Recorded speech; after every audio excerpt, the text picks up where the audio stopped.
Аялыңызга акча бериңиз. Аялыңызга ар дайым акча бериңиз. Күн-түн өмүрүн сизге арнаган аял үчүн акча бербешиңиз албетте уят нерсе. Акча беришиңизге 3 себеп бар. Биринчиден, бардык нерседен кечип сиз үчүн келди. Анын багуучусу бар эле, кароочусу бар эле, карагычы бар эле, тамак аш менен, продукты менен, кийим-кече менен бардыгын камсыз кылган, агасы бар эле, бир туугандары бар эле, атасы бар эле, бирок бардыгын таштап сизге келдиби? Демек сиздин милдетиңиз акча беришиңиз керек, а? Атасы кандай акча берип турат эле? Ата деп коркпой эркин айтат эле. А сиз үчүн келип атпайбы бардыгын таштап? Демек акча беришке биринчи себеп. Экинчи себеп, урматтуу мекендешим эркектер, көп учурда байкасаңыз аял киши эгер динден түшүнүгү болсо, балдарыңызга эле сарптайт. Балдарыңыздын окуусуна сарптайт, өзүңүзгө сарптайт. Кийин сиз акча таппай отуруп калган учуруңузда менде акча бар деп алып чыгып берет да.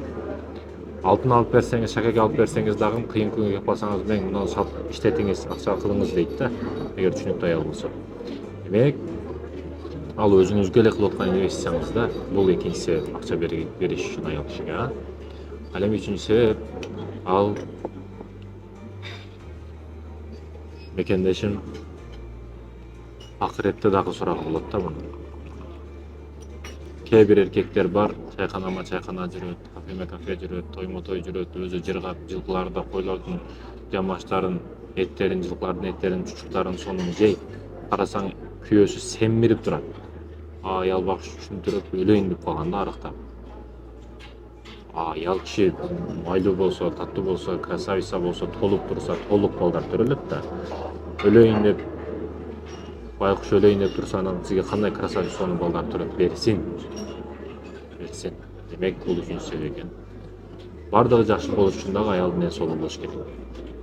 Ал үчүн жедириңиз, ичириңиз, аракет кылыңыз мекендешим акча бергенге.